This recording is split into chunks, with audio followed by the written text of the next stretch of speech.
The kick is up. The kick is good afternoon. And welcome back to the SuperFan Diaries. We're coming to you from the studio on Broadway in Nashville, Tennessee. I'm your host, J.R. Green. Today's story is a little different. And honestly, it's exactly why this show exists. This isn't about knowing every stat. It's not about proving loyalty. It's about curiosity, joy, and saying yes to whatever life brings you. Before Chiefs Red, before Taylor Swift Sundays, before viral videos and tens of millions of people watching, there was a young woman learning how to move through the world and awesome parents who taught her to keep showing up. Get ready to meet a fan of football, a fan of fun, and most importantly, a fan of the thrills of life. Olive, Mannella, and her dad, Frankie, also known as Dadasaur. Welcome to the show. Hey, that's a great introduction. Thank you. Well, you guys deserve it. I mean, you're globally known. Yeah. Well, it's still really nice of you. I love it. That was great. Well, awesome. Well, guess what? We're going to jump right into it. Olive, before we talk about fandom, followers in football, we all want to know, who were you as a kid? Who were you in those classrooms growing up? Mm-hmm. Oh, gosh. Well, I really, from a young age, loved to be like a storyteller and a performer. Like everything was about being eccentric and wearing very interesting clothes as a kid. And I just really felt like the main character of my life as a child, like a lot. And I would make them watch. Yeah, but you thought Sharpay was like the good one, guy. Yeah, right? From High School Musical. Yeah, that's who should kind of model after. And we're like, I think you're missing the point here. But definitely, I had a little bit of a warped sense. Like every single Disney Channel show I would watch. Yep. I was trying to embody that in my life. Like I really felt like I was in this like movie. And they had to put up with that high energy for still to this day. I'm still like that, to be honest. I love it. I love it. It was fun. Frankie, before becoming absolutely world famous for Dadasaur, what were you doing before diving T-Rex into the wild world of social media? For those listeners, you can simply type in Dadasaur and boom, Frankie, the guest today, he's going to show up first and foremost. It's pretty darn incredible. We're also going to be sure to place all those kind of highlights on SuperFan Diaries so they can quickly be found by all of our guests. But all right, back to the beginning. What were you doing before becoming content creators and viral sensations?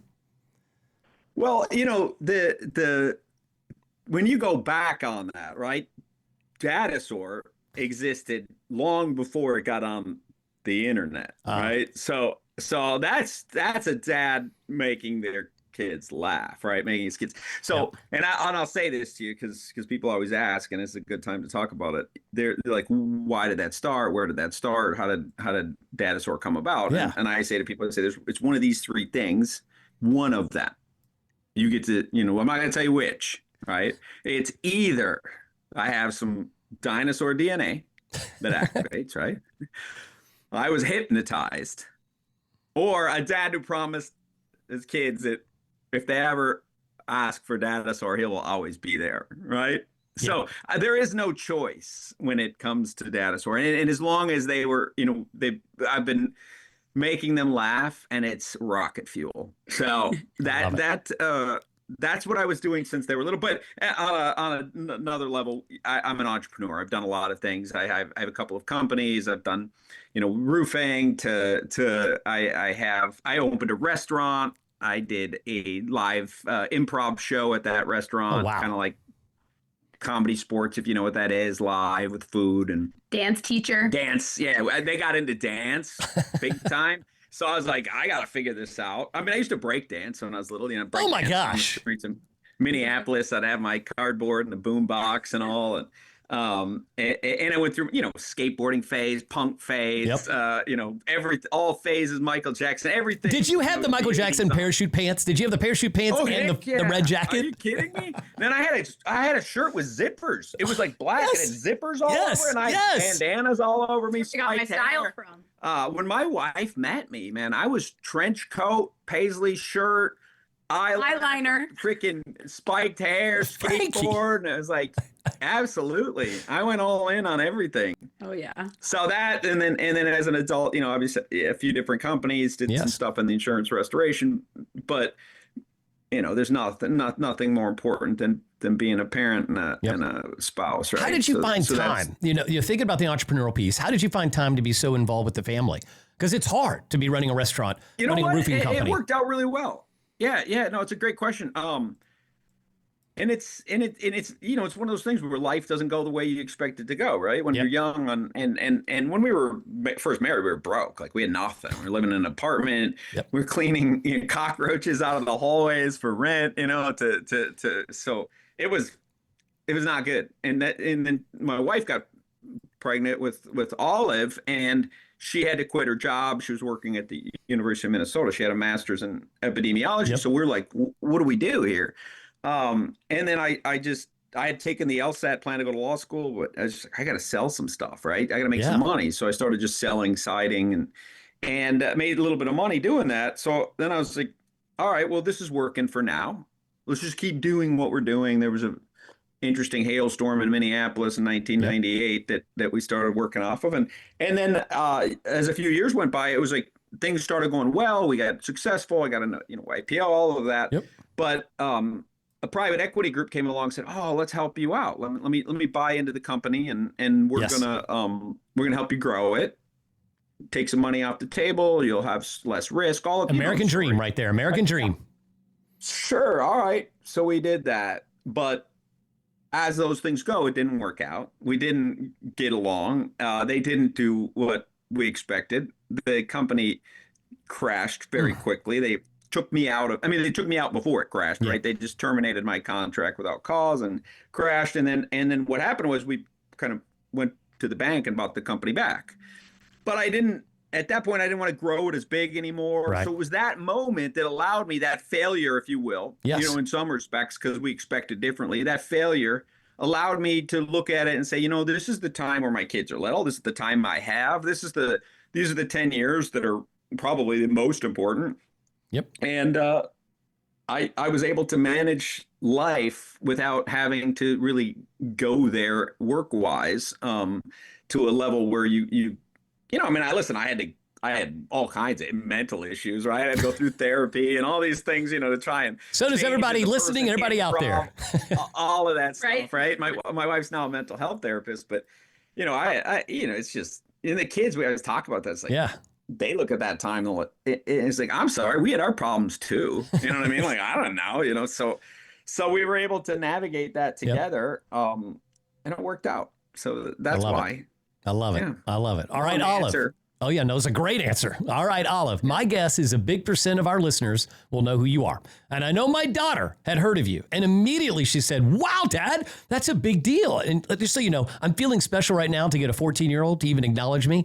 So, Frankie, I can tell I'm going to need some guidance. But all right, let's just jump right into stories. Let's jump into stories. Olive, when did you first hit the social media scene and begin to gain followers? It was in like the height of the pandemic. I had just moved back home. I had no job. I had no idea what I really wanted to do. I was 20. I just turned 21, and I was kind of burnt out from what I'd been doing before. And I came home, and it was really cool because it was the first time our entire family had been all together since I was like a senior in high school. And it was actually really nice because, funny enough, and not a lot of people know this, my parents and I did not get along when I was in high school. Like, for all of the layers of closeness we are now, that was not the case when I was in high school at all, like the opposite. So to be back home and to kind of have this newfound friendship with my parents, and then to be stuck at home with nothing, like we had, there was nothing that any of us were distracted by, no schedules that we were distracted by. We were all trapped basically and getting along really well, maybe for the first time in a while. So we started, I just was videotaping things that we were already doing. And when I actually filmed a smaller version of like we had one video that went very viral of, I can't even say it, we say Dadasaur, because if I said I know that video. That's the one everybody could just immediately pop in Dadasaur. Yes, exactly. So but a little bit before that, I posted a video of my mom talking, asking him, what are we going to do for dinner tonight? because that was like our routine every day. It's like, are we going to order dinner, cook dinner, what? We have dinner together every night. And he gets up on the table and starts doing his thing, you know? And the video, I remember it got maybe 270,000 views. And I was like, oh my gosh. Wow. I was like, they love that. TikTok was just kind of just starting. There was 5 of us on there. It was like us and Charlie D'Amelio and maybe like 30 to 40 other like creators at that point. So I continued to film the times when we would say the word. Yes, Dadasaur. I can say it. You can say it. If I said it, he would do it right now. He would. I love it. We have some live videos on these types of Zooms where it's happened. On the news. It's happened a few times. Friends, all kinds of them, right? So, it was so fun that people were watching, and then me and my sisters would have a ton of fun because we would come up with these scenarios. We'd be like, okay, let's wait till they're out in the yard working on the yard. And then we'd go out there and say it. Or let's wait till they're working out today and let's say it then. And it just became this thing where almost every day we were trying to come up, me and my sisters, with a scenario where we could call this out. And he would make a huge mess and my mom would get mad. So by that point, I think it was by the end of 2020, I had hit, and this was in April of 2020. By the end of 2020, I think I hit my first 1 million followers and got verified on TikTok. And we had been on KTLA, Fox and Friends. We had gotten contacted by a couple other really big MTV. We were on Ridiculousness. There was a ton of different Barstool Sports picked it up. That actually was right away, which was really cool too. But so it started to be this thing that everybody had seen it, and we didn't even know because we were stuck inside during quarantine. And then when we started leaving the house, everywhere we went, people knew you of the video. It was but not just in the U.S. because that's global. We were all together. Our youngest daughter was in Monaco studying ballet at the time. And so she came home, and then we go back to her, like her friends in Italy and Monaco, and we'd go through gate customs agents, and Amsterdam. It was wild. No, I love it. And I think it's amazing that you all been able to manage that, because it really does feel like fandom for you guys. It wasn't about escape, but it's about engagement. So, but with that, I want to turn to sports. You know, we've got a sports show here. We've got a lot of sports fans listening. So we're on a sports show, but let's talk about how football entered the picture. What was happening in your life when Taylor Swift and the Chiefs became a part of your world? You know, was the emotion or curiosity, like, how did all that happen? Well, you know what's interesting about the Taylor Swift universe is we actually, so growing up dancing and my dad teaching us and everything, because him and my mom actually had an improv kind of program at the dance studio that we were at. So we would go on stage and do these improv dances and talk to a bunch of kids from all over the country that were in this kind of elite pool of dancers. And a few of the dancers that we met ended up being dancers for Taylor Swift's Eras Tour. Oh, wow. So we, being lifelong Swifties, like we went to the 1989 tour. We went to the Red Tour. I got a box for those. It was cheap then. It was easy. Yeah, we've been Swifties forever. He thinks he's the OG. I am the OG. But not, Absolutely. no. I remember introducing you to a Taylor Swift song when I was like 10 years old. I remember her being on stage in Florida. He's lying. You're lying. Lived here. Now, hold on. Did you think by chance when Taylor Swift started, did you think, just be honest, Olive, did you think Taylor Swift owned the Kansas City Chiefs? No. Okay. I did not. She might. She might have. Like, she could afford them, by the way. You can never say Taylor Swift won't do that because she always is doing something that you totally wouldn't expect. So you can never say no. But at the time, when her and Travis started dating, I'm going to be honest, I didn't watch football. Like, I have never well, been let's back up there for a second. She doesn't remember. But my wife and I are a sports family. I played football and hockey and all that. Oh, my gosh. We got to talk about this, Frankie. Okay, keep going, though. Yeah. But more importantly, we grew up as Vikings fans. Oh, now that's brutal. That is brutal. Yeah, the field goal. Hard. I know, the missed field goal. I got 1998 NFC Championship, right? I mean, you knew they jinxed it the moment he said he's been perfect. Gary Anderson, perfect all year long, right? Yeah, I remember Super Bowl. It was the most devastating game I've ever. And listen, I got to meet Bud Grant, got to know him a little bit. Yeah. And talked about those games. And we lost 4 Super Bowls and everything. Ooh, people talk about that. Forget that. It's the NFC Championship game after one after another. Then the Giants, right, when we got blown out 41-0, and then the Favre one where he throws the interception. I mean, on and on and on. As a Vikings fan, she's little, she's wearing Vikings gear, touchdown. Love it. Just for the social experience. She watched it, but she probably, felt the pain and suffering of being a Vikings fan that might have shied her away from really becoming a football fan. But it was easy. Tell Taylor. I mean, you take the Vikings and you take the Kansas City Swifties. Those are 2 different teams. And I mean, like, you can get behind the Kansas City Swifties. Well, I think what made it kind of fun to tune into football at the time was it did sort of feel like it brought me back to when I was a kid, where there was almost like a secondary element to football where, when you're a kid and it's there's going to be all of these snacks on Sunday because we get catering and there's all these yummy foods and we put on our cool outfits and everybody's together. All these people are coming over to my house. So it's like, as a kid, you fall in love with more the experience. And I think somewhere along the way, I lost that experience. I think we went to a Vikings game one time when I was like in middle school or high school. But what was cool about Taylor Swift is it did feel like all of a sudden I could enter back into the experience, being a fan of hers and tuning in and watching to see when they would like put her in her little box on there. And then I started to learn. I played fantasy football one year with all of his employees. Yeah. Really? And I didn't do very well, mainly because... What did you choose them off of? Like, how did you pick your team? I didn't know who anyone was. Team colors. I used to do that too. I'll admit, Frankie, I did not play football. Colors. No, I guarantee you didn't pick it this way. I picked them based on how cute they were. Oh. So if I thought that I picked the cutest quarterback and the cutest running back, and that was how I built my team. And what was interesting about that is I actually ended up remembering some of the players, and we went to the X Games. Gosh, yeah. She'll never let this one out because we're at the X Games, right? Okay, yes. And we're in this little VIP section because we got invited, and someone walks by and she says, "I think that's Joey Burrows." I'm like, "That's Joey Burrow." I love the name Joey Burrow. And I said, "He's on the Bengals." I don't know. Yeah. Like you nailed it. Yes, I have no idea. I don't know, right? And I go, "Is it?" She's like, "I think it is." I'm like, "He's." You want me to go talk to him? I'll go talk to him and ask. I love it. Said, no. I'm like, I don't know if it is. If you know for sure, I'll go up and tell him that he's on your fantasy football team. Yeah. She's like, I'm 99.9% my dad, it's sure. him.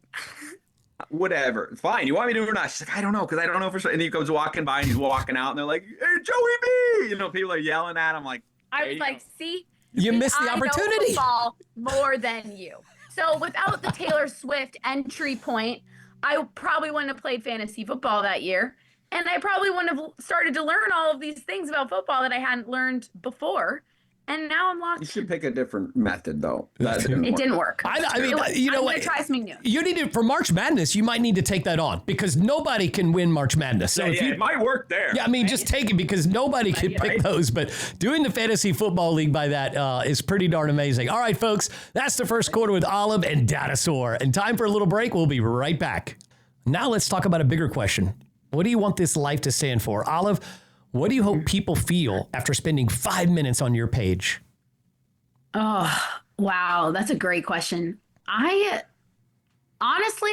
what I think is so powerful about our work isn't necessarily that it's so mind-blowing and deep and we have all this amazing advice that we can give people. But I think what it does, and I've seen this happen with comments and DMs and things people have told me in real life, is a lot of people experience joy from being on our page and consuming our content or just following along on our crazy, insane life. Yep. And I think, to me, I didn't realize how powerful that in and of itself is. Like, we've gotten some comments before that have blown my mind with the way that people have actually said, like, "Oh my gosh, like this was," I got one comment that I'll never forget. And someone had said watching one of our videos was the first time that they had laughed since they went through something really horrible. It's like triggering to even say. And I couldn't believe that some funny little video mattered that much. Authentic video to somebody else. And it could be a sort of a relief for them with what all the things that we have to deal with in life, all of the fears about the future and the scary things that we deal with on a daily basis. I really just want people to go to our page and to just feel like they have a little bit of a break from that and can just experience joy. I love it. I love it. Frankie, I'm going to turn to you. Tough question here. And I want people to hear this. We talked. Oh, no, Frankie, I've got a better question for you. This is even bigger and better. Yeah. This is the question the whole world's going to want to hear from you. I can answer that other one, but yeah. Oh, no. Well, I just want to, this one is so important. I know we're running out of time, so I want to make sure we get to this one because it's so good. But go ahead, answer your question. Answer it. Okay, I'll try to keep it brief. But we talked about the negativity, but it is really the positivity that keeps us going on the sharing. Yep. It's the people who come up and say these things that just shock you as to how that has. But I tell the kids this, and I'll tell you this, and it's listen, no matter what you do in life, whether it's videos, whether it's podcasts, whether it's you write the best book ever written to mankind, everything disappears. Time eliminates it, right? There's only one thing that remains that you can say is gone for centuries and thousands and tens of thousands of years. Oh, yeah. That is love. That is love, right? The love I give to my mom and dad gave to me, I give to my children, you give to your children. That same love remains and then goes on. If we show love and somebody else experiences that love and they're able to share love, that love can go on forever, right? Yep. So what do we hope? What I hope the legacy is that they see with all the chaos, all the dysfunction, all of the craziness that we love each other dearly in our family. I love it. And that if they see that and then can provide a little bit of love inside of their family, that's enough, man. That's amazing. We couldn't do any more than that. Yeah. Well, I think you actually just answered my question, Frankie, because the big thing I was going to say is, as you and I both know, and especially with the mental health background I've had, I meet so many people that either have a great relationship with their father or a really difficult relationship. And I can tell in the few times we've gotten to know each other that you're a great dad. And I would like to know what you too. I'm trying every day. No, you are. I can tell. But I want to turn it back to you is what guidance can you give dads listening today who want to be great role models to their children? Yeah. Of course, whether or not you set certain rules or lack of rules, you can say, oh, they're too strict, all of those things don't matter, right? It's irrelevant. Because really the relationship matters. And at some points that relationship will be strained by the love that you show them, right? There was times she talked about in high school, she was doing things that were not good for her.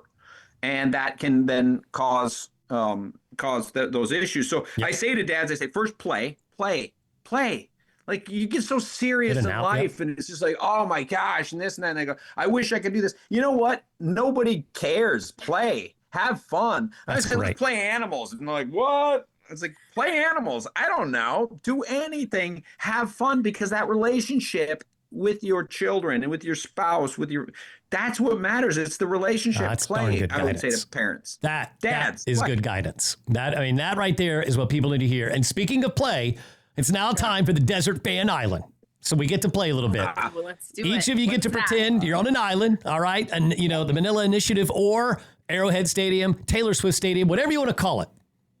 You're trapped on an island. Yep. You get one song, one food, one movie, one game show to watch over and over, and one person to hang with. I'm going to pick on Olive. You got to go first. One song. Okay, song. I'm gonna pick your song though. Really? You're gonna be mad. Good, make it work. Yeah, I want that song. Which one? August by Taylor Swift. I'm gonna pick. I love it. One food. I could listen to that one. Food. Does it have to be a nutritional food or any food you want? I'm letting you have any food you want. It's gonna sustain you, whatever it is. Oh, it has to sustain you. Your dad's thinking about it like a true desert island. Olive, you can pick any food you want. What food do you want? I think I'm going to pick chicken fingers with ranch. Done. All right. Everyone's going to want to know. One movie, Olive. What's your favorite movie? Ooh, I'm going to pick Dead Poets Society. I love it. Oh, I just saw that the other day. That is a tough one. That's a tough one. All right. I love that movie. One game show to watch over and over. Game show? Yeah. Oh my gosh. Game show. I don't even know if what are game shows? Price is Right. Like Those- Jeopardy? I know. They don't have them anymore. Can I just pick any show or does it have to be a game Pick show? any show. I would pick The Office. Okay, that's a good one. It's pretty much a game show on television. All right, you get one person on this little deserted island to be with. Who is it? Well, I have to pick my parents. Like, I have to pick two. All right. I'm both. going to let it slide. Olive, you get have to to come find us. you too. get to They'll pick have both. swim out. It's because your mom's really nice. You get to pick both. All right, Frankie, one song. Wait. Let's just back up a second because that's impossible. Because there's no one. I pick my family no matter what. I know. Right? I have to There's pick like all of no them. question. So say outside the family, one person. Oh, Fair outside question. family? Yeah, that's a great way. Good job, Frankie. I like Taylor that. Swift. All right, your turn, Frankie. One song. Well, she took. August is my all-time I favorite. knew it. Right? All right. And it's about. And it brings me back to 1993 with my wife and dating, and it's an Great amazing. song. You both But can if have it. not, let's see. So One food. I'll go. You gotta- If not August, maybe Carry On. Oh, Carry On's a good one. Like fun. Take it. Food, pizza, without question. There's that's the simplest answer in the world. All right. Anyone who says anything other than pizza is wrong. Movie. What movie? National Lampoon's Vacation. Score on that Right? one. The original. Love it. Love it. Right? Game show to watch over and over. Game show. Who seriously though, man? I don't know. I just get game these questions shows? and I have to think of them. Who watches game shows? I would love to be a game show host one day, so it's okay. When we were kids, you had like 4 channels, and you stayed home from school, so you'd get like, Chuck Woolery and stuff on game shows. That's what we watched. There you go. You just said it. I was on Ricky We're taking Bobby. that I one. was on Chuck Ricky Bobby. Woolery. All right, you get one person to hang with. Who is it outside the family? This is impossible. That's why I picked Taylor Swift because I couldn't pick. She picked a good one though. That's an easy answer. I'm wearing a shirt that doesn't fit today. Fat man, Is this little like dead or shirt. alive, or is this Anybody you want, somebody Frankie? alive right Anybody now? you want. Oh my gosh. Pick somebody that helped you right there. Yeah. I mean, this is maybe a little bit out of the realm of it, but I mean, right now I would pick my mom because she died, All right, 8 that's a years good one. ago, right? So love in it. that respect, but if it was somebody else, I don't know. Historically speaking, I'd say there's just too many to choose from. That so I might just pick somebody fun, right? Well, that's Somebody perfect. fun to No, hang you out picked with. your mom. I love that answer. That's a good one. I'm locking it in. All right, we're going to go right now to the buzzer beater questions. Olive, you go first. I'm going to list you some questions. Just answer immediately what comes to mind. Number 1, Okay. Savannah Bananas or an NFL game? You gotta I would choose. pick Savannah Bananas. We know a lot of people on the team. I like that. I like Savannah Bananas a lot. Morning person or night owl? Is this me still? Yeah. Oh, night owl. How many points does the opposing team get if you get a safety tackling them in their end zone? How many points? Frankie, do not help. Just throw out a number. How many 3. points? Okay, look, the answer is 2. All right, how many points for a field goal? You're close. How many points for a field goal? 1. Gosh, you're close. It's 3. It's 3. All right, next one is a guard an offensive player or a defensive player?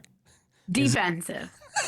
That's why. Really? No? That's why I picked the question, because you know what? I would have said the same thing. All right, one thing. Red? Yes, absolutely. Red lipstick or red jersey? Red lipstick. One rule you live by. Be authentic. There you go. Final question for Olive. TikTok or Instagram? Ooh, TikTok. All right. He did do it though. Final question. Video. When you look back years from now, what do you hope people say about the life you shared with the rest of the world? I really live by that in the sense that, Yeah, I hope people just say like, because we do care, like we really do care, and I guess authentic is a little difficult because it's authentic, but it's also authentic, meaning that we do have love, we do care, we are funny, we do try those things, so that when they look at it, they're like, oh, that really was them. yeah, I love it. I think that like they just, oh my gosh, those people like they just lived totally real, and they loved each other through the process. I hope that shines through too. Because I mean, everybody does stuff. It's like, oh, let's do this and let's do that. So I mean, when I say authenticity, I just mean that we just we act in the way that we are. We're not putting on some sort of like I love it. different persona. And I think the world knows that. Olive, Frankie, this wasn't an episode about fandom. It was an invitation. An invitation to feel deeply, an invitation to try new things, and an invitation to find joy where you can and enjoy the life you have. This is the SuperFan Diaries. I'm J.R. Green. See Olive, Frankie, and all our superfans at superfandiaries.com. Follow, review, and nominate your favorite fan. And remember, if you make one person smile today, you've had a great day. If you help them love life a little bit more, even better. Thanks for listening, and goodbye.